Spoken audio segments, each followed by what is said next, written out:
Selenium के महत्व पर बने स्पोकन ट्यूटोरियल में आपका स्वागत है।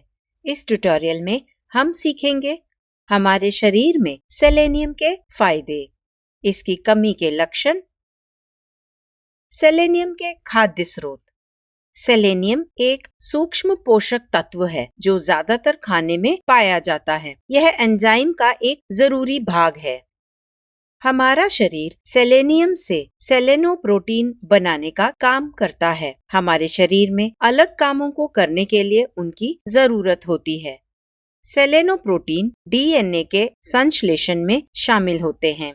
कोशिका खराब होने और संक्रमण होने से बचने के लिए भी इनकी जरूरत होती है। हमारी मांसपेशियों को स्वस्थ रखने के लिए उनकी जरूरत होती है और रोग प्रतिरोधक शक्ति को मजबूत बनाने के लिए भी। एक स्वस्थ थायराइड ग्रंथि के लिए सेलेनियम और सेलेनोप्रोटीन की जरूरत होती है। सेलेनियम की ज्यादा से ज्यादा मात्रा थायराइड ग्रंथि में मौजूद है। थायराइड ग्रंथि गर्दन के हिस्से में मौजूद एक तितली के आकार की ग्रंथि है। सेलेनोप्रोटीन थायराइड हार्मोन के चयापचय में मदद करते हैं। थायरॉक्सिन और ट्रायोडोथायरोनिन दो मुख्य थायराइड हार्मोन हैं। थायरॉक्सिन को T4 के नाम से और ट्रायोडोथायरोनिन को T3 के नाम से भी जाना जाता है। सेलेनोप्रोटीन निष्क्रिय T4 को सक्रिय T3 में बदलने में मदद करते हैं। ये हार्मोन बढ़ने के लिए, चयापचय और विकास के लिए जरूरी हैं। सेलेनियम ऑटो इम्यून थायराइडिटिस वाले लोगों के लिए फायदेमंद है। यह एक ऐसी स्थिति है जिसमें हमारी रोग प्रतिरोधक प्रणाली थायराइड ग्रंथि पर हमला करती है। सेलेनियम दिमाग के कामों के लिए जरूरी है। यह संचालन, समन्वय, याददाश्त और अनुभूति में मदद करता है। शुक्राणुओं के बढ़ने और टेस्टोस्टेरोन के बनने के लिए सेलेनियम की जरूरत होती है। यह कैंसर और दिल की बीमारियों के खतरे को भी कम करता है। सेलेनियम एक एंटीऑक्सीडेंट के रूप में भी काम करता है। एंटीऑक्सीडेंट वे पदार्थ हैं जो हमारे शरीर को फ्री रेडिकल से होने वाले नुकसान से बचाते हैं।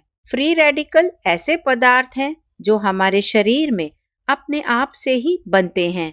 वे तभी नुकसानदायक बनते हैं जब वे ज्यादा मात्रा में होते हैं। अब सेलेनियम की कमी से होने वाली बीमारियों को देखते हैं। सेलेनियम की कमी वाले शिशुओं में केशन की बीमारी होती है। ऐसे में दिल बड़ा हो जाता है और ठीक से काम नहीं करता है।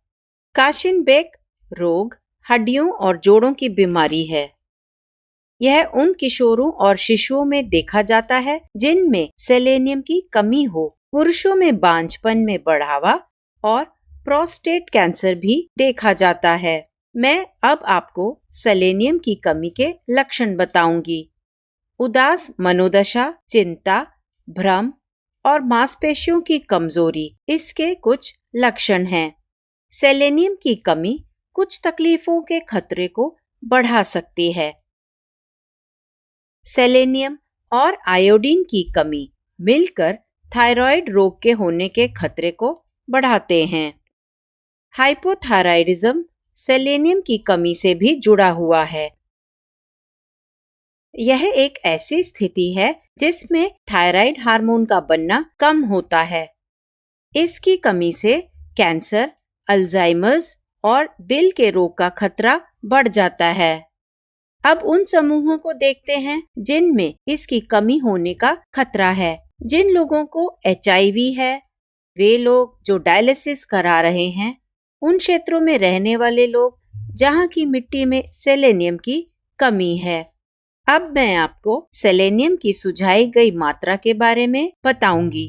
हर रोज सेलेनियम की अनुशंसित आहार सेवन विभिन्न आयु समूहों के लिए अलग अलग होती है। 1 से 3 साल के शिशुओं को 20 माइक्रोग्राम की जरूरत होती है। 4 से 8 साल के लिए यह 30 माइक्रोग्राम है। 9 से 13 साल के लिए 40 माइक्रोग्राम की जरूरत होती है। 14 से 18 साल के लिए 55 माइक्रोग्राम की जरूरत होती है। वयस्कों को 55 माइक्रोग्राम की जरूरत होती है। गर्भवती महिलाओं को 60 माइक्रोग्राम की जरूरत होती है।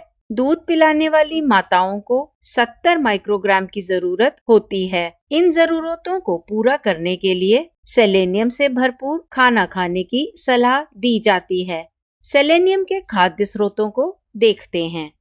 चिकन, चिकन कलेजी, अंडे, मछली और सीप मछली इसके अच्छे उदाहरण हैं। बकरी का मांस, कलेजा और गुर्दा भी बहुत अच्छे उदाहरण हैं। अनाज, दालों और बीजों में भी सेलेनियम होता है। यह कुछ हरी पत्तेदार सब्जियों में भी मौजूद है। अब हम अलग अलग खाने की चीजों में मौजूद सेलेनियम की मात्रा देखेंगे। कृपया ध्यान दें कि बताई गई सेलेनियम की मात्रा कच्चे खाद्य पदार्थों के लिए है। एक अंडे में लगभग 40 माइक्रोग्राम सेलेनियम होता है। 100 ग्राम केकड़े में लगभग 71 माइक्रोग्राम होता है। 100 ग्राम बांगड़ा या 2 छोटे टुकड़ों में लगभग 64 माइक्रोग्राम होता है। 100 ग्राम या बकरी के 2 गुर्दों में लगभग 142 माइक्रोग्राम होता है। 100 ग्राम या 2 चिकन कलेजी में लगभग 46 माइक्रोग्राम होता है।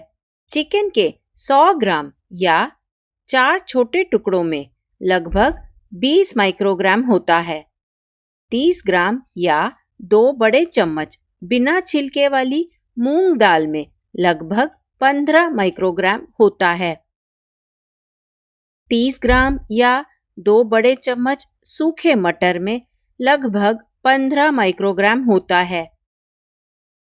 30 ग्राम या 2.5 बड़े चम्मच कुटकी में लगभग 12 माइक्रोग्राम होता है। 30 ग्राम या 2 बड़े चम्मच गेहूं में लगभग 14 माइक्रोग्राम होता है। 10 ग्राम या 1 बड़े चम्मच हलीम के बीजों में लगभग 5 माइक्रोग्राम होता है। 10 ग्राम या 1 बड़े चम्मच तिल में लगभग 3 माइक्रोग्राम होता है। 10 ग्राम या 1 बड़े चम्मच राम तिल के बीजों में लगभग 4 माइक्रोग्राम होता है। 100 ग्राम अगेती के पत्तों में लगभग 30 माइक्रोग्राम होता है।